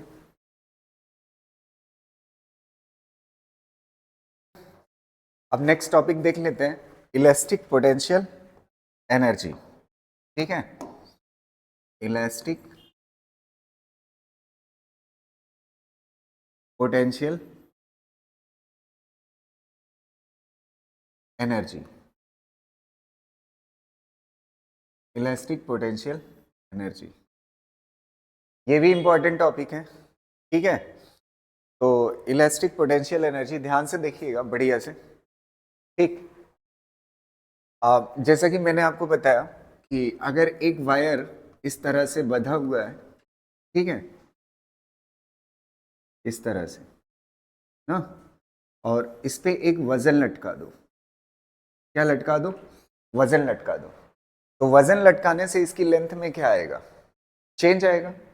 तो इसकी लेंथ में जब चेंज आता है, तो मैंने वर्क पावर एनर्जी में पढ़ाया था, अगर किसी चीज में कोई मटेरियल हो, उसकी किसी भी डायमेंशन में, लेंथ में बोल लीजिए या शेप में या ओवरऑल कह लीजिए कॉन्फ़िगरेशन में, अगर इस मटेरियल के कॉन्फ़िगरेशन में चेंज आता है तो उस चेंज की वजह से क्या, कौन सी एनर्जी आती है? Potential energy. कौन सी एनर्जी आती है? Potential energy. तो वही हमें पढ़ना है, इलास्टिक पोटेंशियल एनर्जी। जब वजन लटकाओगे तो इसकी लेंथ में चेंज आएगा, लेंथ की वजह से इसके अंदर क्या स्टोर हो जाएगा? एनर्जी, और उस एनर्जी का नाम क्या होगा? Elastic potential energy. क्लियर है? चलिए, तो यही पढ़ना है। तो एकदम ये कॉन्सेप्ट जानते हैं, स्प्रिंग से रिलेट करके अगर याद रखेंगे तो हमेशा के लिए याद रहेगा। स्प्रिंग में मैंने आपको पढ़ाया था, वर्क पावर एनर्जी पढ़ाते वक्त ध्यान से सुनिएगा। अगर ये स्प्रिंग है एक, ठीक है, ये स्प्रिंग है, इसे आपने क्या किया? वजन लटका दिया। तो वजन लटकाने से क्या होगा? इसकी लेंथ में, इसकी लेंथ में क्या आ जाएगा? चेंज आ जाएगा। इसकी लेंथ में क्या आ जाएगा? चेंज आ जाएगा। ठीक, ये इतनी बड़ी हो जाएगी। तो ये मान लेते हैं, यहां से अगर हम देखें तो इतना लेंथ में चेंज आया है। ये लेंथ में जो चेंज है वो कितने के बराबर है? एक्स के बराबर। कितने के बराबर आया? एक्स के बराबर। अब यहाँ पे दो चीजें मैंने आपको बताई थी कि जब स्प्रिंग की लेंथ चेंज होगी तो इसके अंदर एनर्जी स्टोर्ड हो जाएगी, और वो एनर्जी जो होगी, वो फार्मूला आपको पढ़ाया था, हाफ के एक्स स्क्वायर। याद है? के यहाँ पे क्या है? Spring constant. कौन सा कांस्टेंट?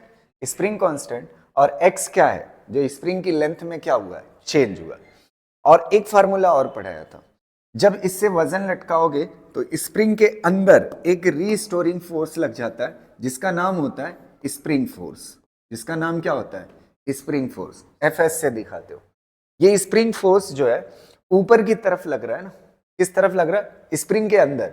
ये क्या करता है? जो वजन नीचे लग रहा है ना, mg, mg का क्या करता है? ये रीस्टोरिंग फोर्स अपोज करता है, और ये कितने के बराबर होता है? के एक्स के बराबर होता है। और यहाँ पे माइनस इसलिए लगा होता है क्योंकि ये अपोजिट डायरेक्शन में लगता है। लेंथ किधर चेंज हुई है? नीचे की तरफ। और फोर्स किधर लगा? ऊपर की तरफ। तो इसलिए यहाँ पे क्या लगता है? माइनस लगता है। तो ये आपको क्लियर होगा। के क्या है? Spring constant. और एक्स क्या है? लेंथ में चेंज। यहाँ पे माइनस का कोई यूज नहीं है, बस माइनस क्या बता रहा है? डायरेक्शन बता रहा है। समझ आ रही ना बात? ठीक है, के क्या है? Spring constant. और एक्स क्या है? Change in length. यहां तक क्लियर है? अब देखिए, हम किसके अंदर पढ़ने जा रहे हैं? वायर के अंदर इलास्टिक पोटेंशियल एनर्जी। तो मान लेते हैं ये वायर है हमारे पास, इस तरह से। ये वायर है इस तरह से, ठीक, ये वायर था, ठीक। अब ये वायर से जब आप वजन लटकाओगे, वजन लटकाओगे ना, तो इसकी लेंथ में क्या आएगा? चेंज आएगा। तो इसकी लेंथ में जो चेंज आएगा वो इस तरह से देखिएगा, ऐसे बड़ी हो जाएगी। इसकी लेंथ क्या हो जाएगी? बड़ी हो जाएगी। तो अब देखिए, इसकी भी लेंथ में क्या आया है? चेंज आया। और इसको यहां पे क्या बोलते हैं? जो चेंज इन लेंथ बोलते हैं, डेल्टा एल। जो वायर की लेंथ में चेंज आया उसे क्या बोलते हैं? Delta L. समझ आए? आप यहां से चाहे देख लीजिए चेंज इन लेंथ। कुछ लोग सोच सकते हैं यहां से क्यों ले रहे हैं, यहां से देख लीजिए, ठीक है। और यहाँ पे ये वायर है, तो ये चेंज इन लेंथ कह लीजिए या ब्लॉक से देख लीजिए, बात एक ही है। ये क्या है? Change in length. ये किसकी वजह से आया? वजन को लटकाने। अब देखिए एकदम सिमिलर कॉन्सेप्ट इसके जैसा, जैसे यहाँ पे स्प्रिंग फोर्स होता था, वैसे यहां पे भी एक रीस्टोरिंग फोर्स होता है। किसके अंदर? वायर के अंदर। कौन सा फोर्स होता है? Restoring force. कौन सा? रीस्टोर। उस फोर्स की वैल्यू आपको पता है, यंग मॉडुलस आपको पढ़ा चुका हूं। यंग मॉडुलस किसके अंदर होता है? वायर के अंदर। जब वजन लटकाते हैं तो उसकी लेंथ में क्या आता है? चेंज आता है। तो यंग मॉडुलस क्या होता है? Stress by strain. और इसका फार्मूला फोर्स पर unit area change in length divide by original length, ये फार्मूला होता है। तो यहां से फोर्स की वैल्यू निकाल सकते हैं। फोर्स इज इक्वल टू क्या हो जाएगा? इसको इधर ले आइए, वाई ए डेल्टा एल, और ये मल्टीप्लाई में इधर आएगा तो क्या हो जाएगा? डिवाइड में एल हो जाएगा। अच्छा, अब इतना पोर्शन देखिए, ये यही फोर्स है, ये जो रीस्टोरिंग फोर्स है ना, ये यही फोर्स है, रीस्टोरिंग फोर्स। अब आप देखिए, ध्यान से सुनना, यहां पे रीस्टोरिंग फोर्स स्प्रिंग फोर्स था स्प्रिंग के अंदर, और कितने के बराबर था? Ax के बराबर। तो ये वाली चीज क्या हो गई? ये रीस्टोरिंग फोर्स है, और ये वाली चीज क्या हो जाएगी? K, और ये क्या हो जाएगा? Delta L. तो यहां पे K कितने के बराबर है? यहां पे K कितने के बराबर है? वायर के लिए वाई ए, वाई क्या है? यंग मॉडुलस, ए क्या है? एरिया, डिवाइड बाई क्या हो जाएगा? एल ना, ये K की वैल्यू होगी। तो मतलब वायर और स्प्रिंग में फर्क सिर्फ इतना है, सारा कॉन्सेप्ट वही है, फर्क सिर्फ इतना है। यहां पे स्प्रिंग कांस्टेंट K होता था, यहां पे स्प्रिंग कांस्टेंट K की जगह पे कितना होगा? Y A divide by L. और यहां पे क्या होता था? चेंज इन लेंथ x होता था, यहां पे चेंज इन लेंथ क्या है? Delta L. तो यहां भी फार्मूला क्या है? K delta L, restoring force का किसके बराबर है? K delta L. एल की जगह, x की जगह पे क्या आ गया? डेल्टा एल, और K की जगह पे क्या है? K ही है, बस K कितने के बराबर है वो याद रखना है, Y A divide by delta L.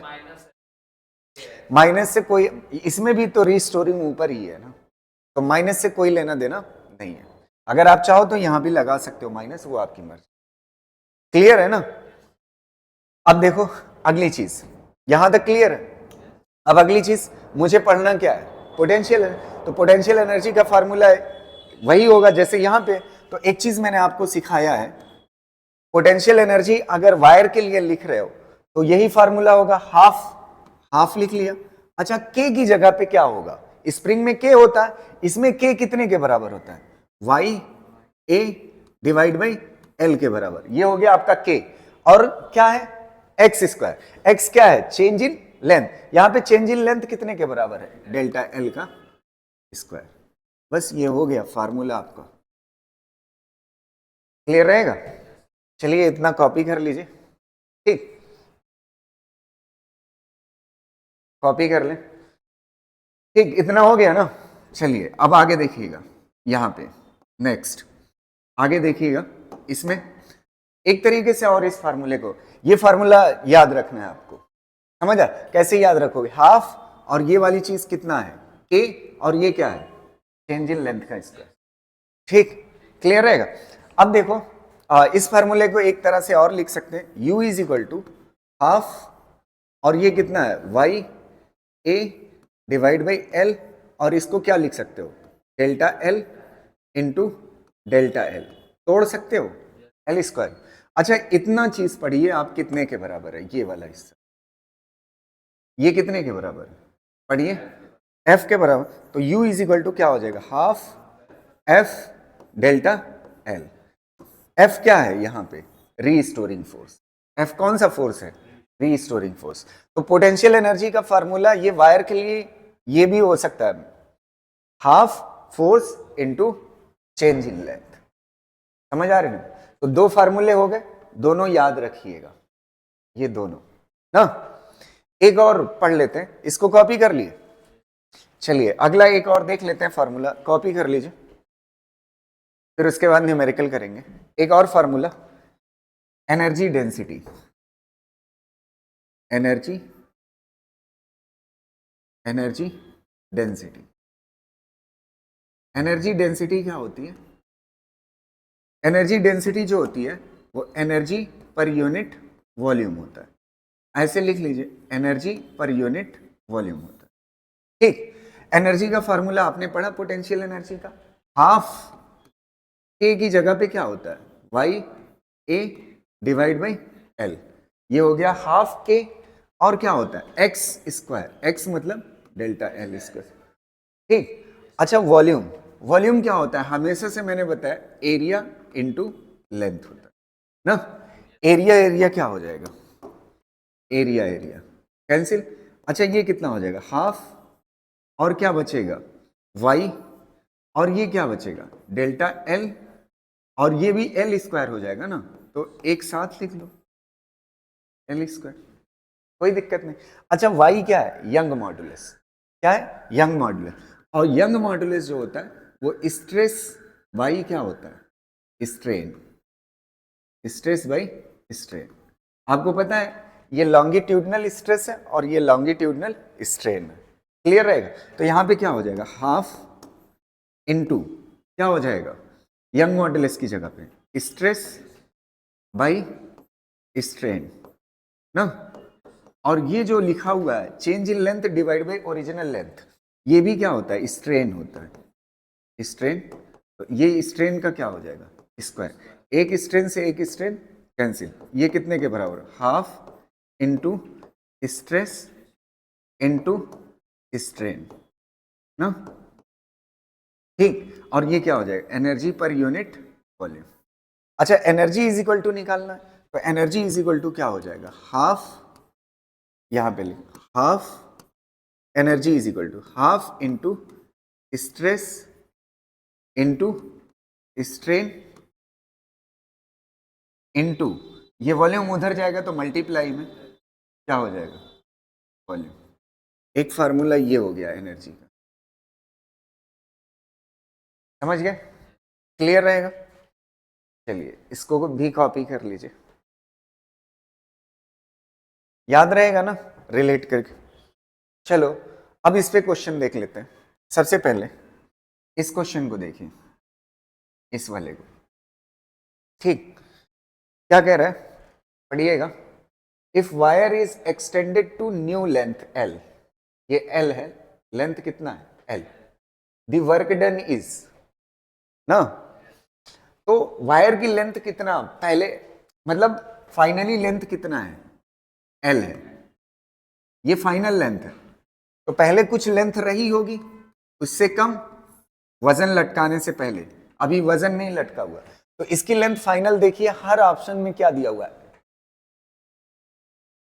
Final length कितना है, फाइनल लेंथ चेंज करके कितना कर दी जाती है एल, तो इनिशियल हर जगह कितना दिया हुआ है एल डैश दिया हुआ है, तो पहले लेंथ कितना थी एल डैश, इससे क्या लटकाया वजन, तो लेंथ कितना हो गई एल, तो ये वाली तो दी हुई है, ये हो गई एल, और ये वाली हमने कहां से ले ली ऑप्शन से, देखो हर जगह एल डैश है कि नहीं सारे ऑप्शन में, तो इसका मतलब इनिशियल कितना थी एल डैश और फाइनल कितना हो गई एल। अब आपसे क्या कह रहा है वर्क डन, मतलब एनर्जी पूछ रहा है, क्या पूछ रहा है एनर्जी, तो एनर्जी का फार्मूला अभी पढ़ा है हाफ के, के मतलब क्या होता है Y A divide by L, और क्या होता है चेंज इन लेंथ का स्क्वायर ना। तो अब आप देखिए इससे मिलता जुलता कौन सा ऑप्शन है, कौन सा वाला सही है हेड वाला, बस आंसर हो गया, ये चेंज इन लेंथ ही तो है, क्लियर रहेगा। चलो ये वाला क्वेश्चन हो गया, अब इसके बाद एक और क्वेश्चन करते हैं, पहले इसको कॉपी कर लीजिए। ठीक, चलो अगला देखते हैं। ठीक, नेक्स्ट क्वेश्चन, नेक्स्ट क्वेश्चन देखिए, ये भी बहुत सिंपल है, फार्मूला बेस्ड है। क्या पूछ रहा है, यंग मॉडुलस वाई है, energy stored per unit volume पूछ रहा है, energy stored per unit volume पूछ रहा है, तो energy stored per unit volume किसके बराबर होता है half into stress into strain हो रहा है ना, ये फार्मूला है। अब इसमें ऑप्शन तो कोई मैच, स्ट्रेस को क्या बोला है एस बोला, तो स्ट्रेस की जगह पे एस रख दो, कोई मैच कर रहा है नहीं मैच कर रहा, ये स्ट्रेस है और ये स्ट्रेन है, तो मतलब सारे ऑप्शन में क्या दिख रहा है, एस मतलब स्ट्रेस और वाई मतलब यंग मॉडुलस। तो अभी आपके फार्मूले में यंग मॉडुलस नहीं है, तो ला सकते हैं ना, स्ट्रेन को हटा देते हैं।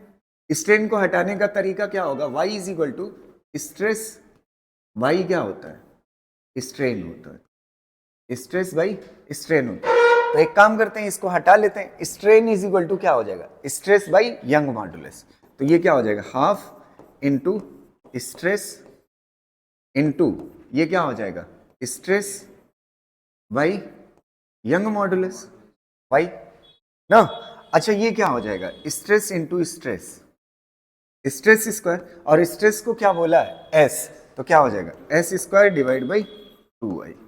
कौन सा सही हो जाएगा, फर्स्ट ऑप्शन। क्लियर रहेगा, एकदम सिंपल है, इसको भी कॉपी कर लीजिए, फिर आगे करते हैं। ठीक, अगला क्वेश्चन, इसमें आंसर किस में है, स्ट्रेस और यंग मॉडुलस में। एक क्वेश्चन ऐसा कर लेते हैं जिसमें इसका उल्टा हो, जिसमें इसका क्या हो, उल्टा हो। देखिएगा अगला क्वेश्चन, ठीक, ये वाला क्वेश्चन क्या कह रहा है, ये भी एनर्जी पर यूनिट वॉल्यूम ही पूछा है। क्या पूछा है, energy per unit volume in copper wire which produces longitudinal strain. Strain की वैल्यू दी हुई है, किसकी वैल्यू दी हुई है, स्ट्रेन की। तो एनर्जी पर यूनिट वॉल्यूम पूछा है, तो एनर्जी पर यूनिट वॉल्यूम किसके बराबर होता है, half into stress into strain ना। तो यहां पे जो दिया हुआ है वो क्या दिया हुआ है, स्ट्रेन दिया हुआ है, सॉरी, यहां पे क्या दिया हुआ है, स्ट्रेन दिया हुआ है, और यहां पे स्ट्रेस है, तो स्ट्रेस को हटा देते हैं, स्ट्रेन में ले आते हैं, और यंग मॉडुलस दिया हुआ है, ठीक है, तो स्ट्रेस को हटा देते हैं, स्ट्रेस है नहीं गिवन, तो स्ट्रेस को हटाने का वही फिर पिछला तरीका, Young modulus is equal to क्या होता है, स्ट्रेस अपॉन स्ट्रेन होता है, स्ट्रेस अपॉन स्ट्रेन होता है। तो हटाइए, स्ट्रेस इज इक्वल टू क्या हो जाएगा, half into young modulus into strain into strain ना, स्ट्रेन इंटू स्ट्रेन क्या हो जाएगा, स्ट्रेन स्क्वायर। तो ये क्या हो जाएगा, half into young modulus into strain का क्या हो जाएगा, स्क्वायर ना। अब देखो हाफ यंग मॉडुलस की वैल्यू कितना दी हुई है, 1.1 इंटू 10 की पावर 11। अब बचा क्या, स्ट्रेन, स्ट्रेन यहां पे दी हुई है, स्ट्रेन परसेंटेज में दी हुई है ना, तो delta L divide by L क्या कहलाता है, स्ट्रेन इंटू 100 कर दो तो क्या हो जाएगा, परसेंटेज इक्वल टू कितना दिया हुआ है, 0.1। तो यहां से डेल्टा एल बाई एल निकल आएगा, इक्वल टू क्या हो जाएगा, 0.1 डिवाइड बाई 100। तो यहां पे रख दीजिए डेल्टा एल, ये स्ट्रेन की वैल्यू है, स्ट्रेन की वैल्यू कितना हो गई, 0.1 डिवाइड बाई 100 की पावर 2। कौन सा ऑप्शन सही हो जाएगा, चेक कर लीजिएगा, ठीक।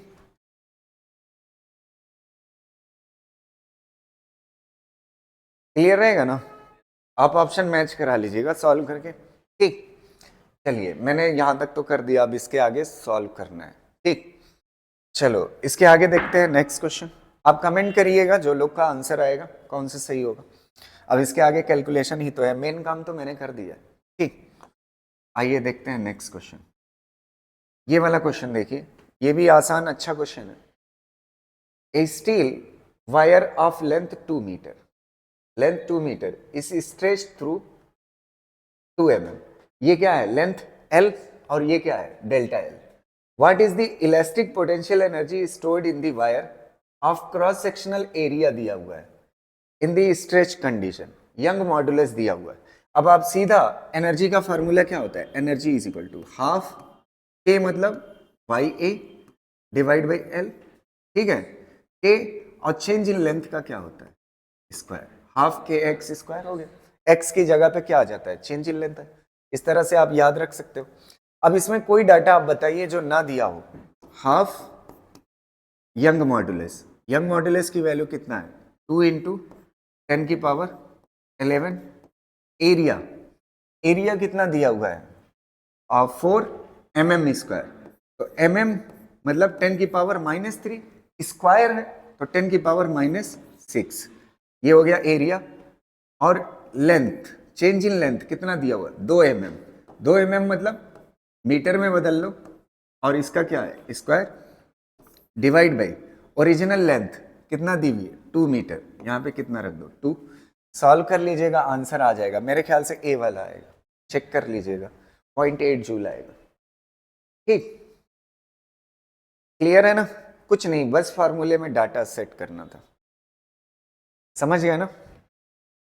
चलो, यहां तक हो जाने के बाद नेक्स्ट क्वेश्चन करते हैं, अगला। और ये एनर्जी पे लास्ट क्वेश्चन। ठीक, the length of the rod is 20 centimetre. Rod की लेंथ कितना दिया हुआ है 20 centimetre. Area of cross section कितना दिया हुआ है 2 centimetre. Area of cross section कितना दिया हुआ है 2 सेंटीमीटर इसका। The Young's modulus of a material, a अलग है, a material of wire Young modulus दिया हुआ है। If the rod is compressed by 5 kg work, 5 kg wait है, 5 kg वेट लटकाते हैं along its length, ठीक है। Then increase in energy of the rod, फिर एनर्जी का क्वेश्चन है। अच्छा, एक चीज यहाँ एनर्जी मुझे हिंट कर रही है, मतलब एनर्जी पूछा है, यहाँ पे एक चीज हिंट कर रही है। वो क्या चीज है देखो यहाँ पे ये 5 kg वेट, ये वेट मतलब क्या चीज है 5 kg वेट मतलब वजन, वजन मतलब फोर्स दिया हुआ है। क्या दिया हुआ है फोर्स दिया। तो एनर्जी का एक फार्मूला फोर्स के फॉर्म में पढ़े हैं, हाफ, जल्दी आंसर आ जाएगा, उससे भी आएगा, half into force into change in length, यही पढ़ा है, इससे जल्दी आंसर आ जाएगा। अब देखिए सबसे पहले हाफ इंटू एफ।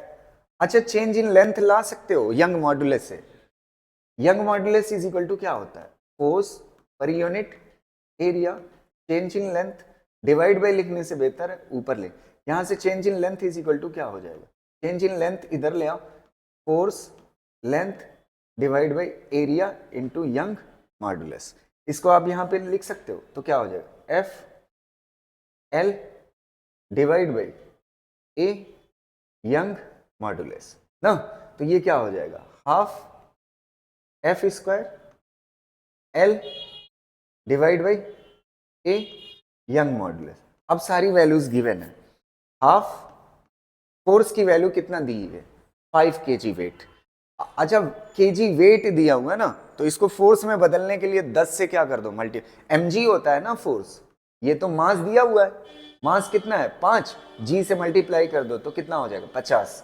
तो कितना हो जाएगा हाफ इंटू 50 स्क्वायर, और लेंथ कितना दी हुई है, लेंथ 20 सेंटीमीटर, कितना हो जाएगा 0.2 डिवाइड बाई एरिया, एरिया कितना दिया हुआ 2 सेंटीमीटर को 10 की पावर -2, स्क्वायर है तो -4।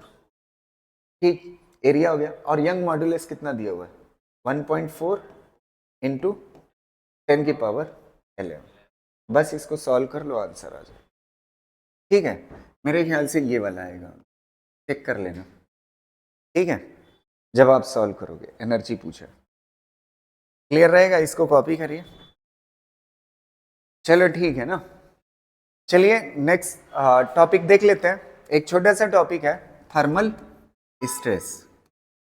थर्मल स्ट्रेस, ठीक है, थर्मल स्ट्रेस क्या होती है वो देखते हैं। तो जैसा कि हम जानते हैं, मान लेते हैं एक रॉड है हमारे पास, एक रॉड है, ये है ना, मेटल की है। तो इस मेटल की रॉड को, इसकी लेंथ को मैं चेंज करा सकता हूं। कैसे? इसकी लेंथ को चेंज हम करा सकते हैं हीट दे करके। पहला तरीका, हीट दे करके जब इसको चेंज कराएंगे, जो इसकी चेंज लेंथ में चेंज आएगा उसका फार्मूला मैं पढ़ा चुका हूं। ये चेंज इन लेंथ बराबर होगा एल अल्फा डेल्टा टी के। ये डेल्टा टी क्या है? Temperature difference. हीट से इसको इसकी लेंथ चेंज करा रहे हैं ना, तो ये क्या हो गया, टेम्परेचर डिफरेंस। और अल्फा मैं बता चुका हूं ये थर्मल कोएफिशिएंट होता है। क्या होता है, थर्मल कोएफिशिएंट। एक बार मैं पढ़ा चुका हूं, ठीक है, और एक बार और आने वाला चैप्टर जो हीट ट्रांसफर का उसमें फिर पढ़ाऊंगा तो डिटेल में बताऊंगा।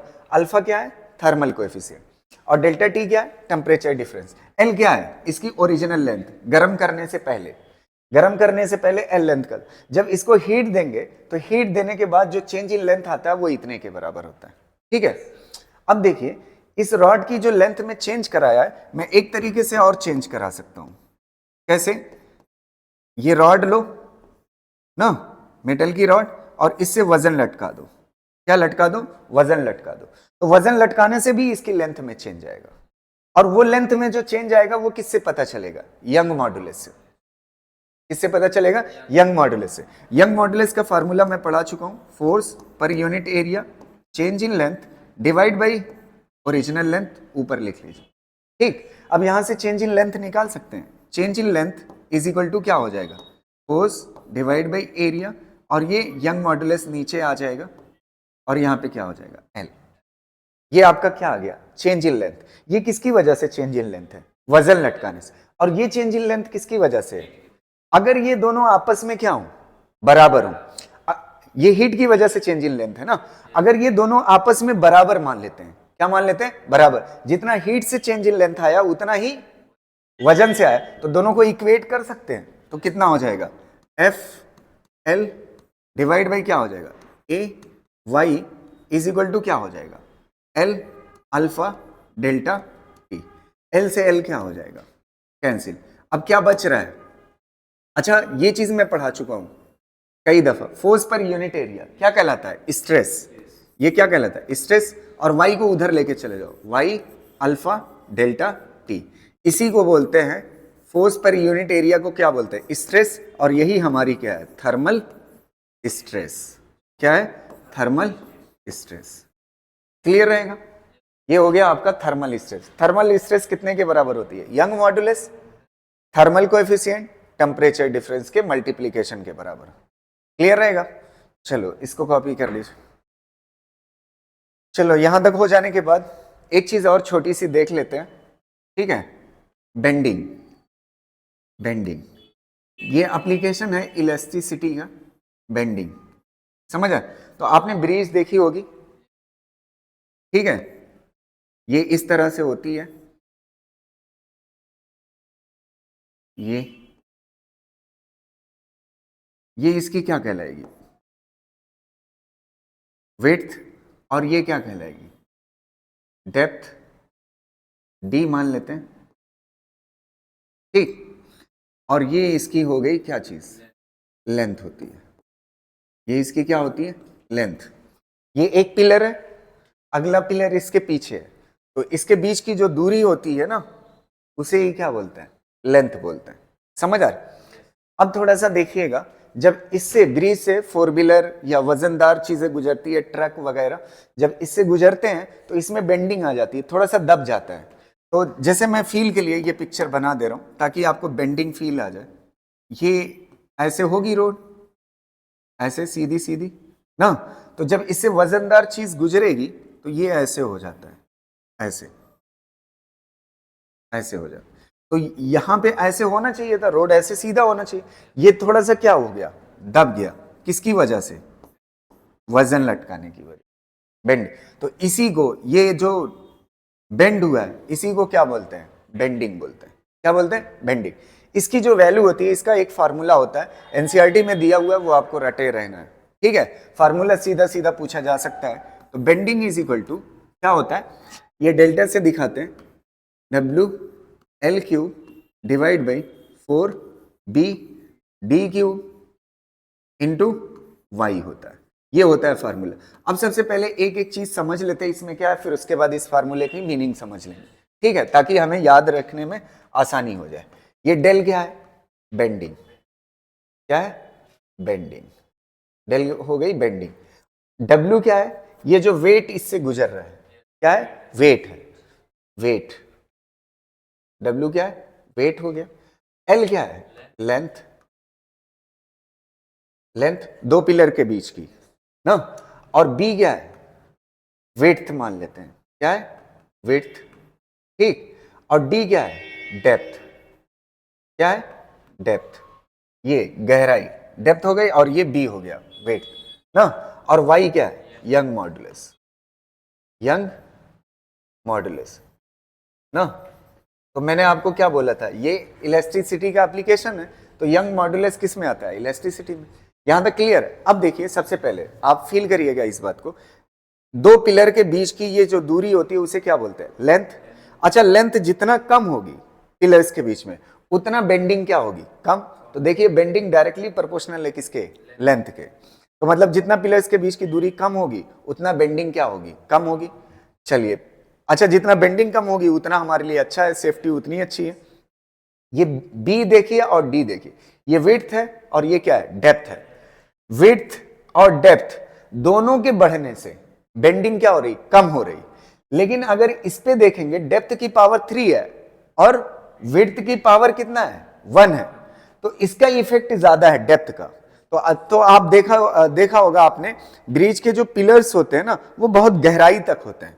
बहुत गहराई तक होने की वजह से डेप्थ क्या हो जाती है, बढ़ जाती है, क्योंकि डेप्थ का इफेक्ट बेंडिंग पे क्या है, ज्यादा है एज कंपेयर टू विड्थ।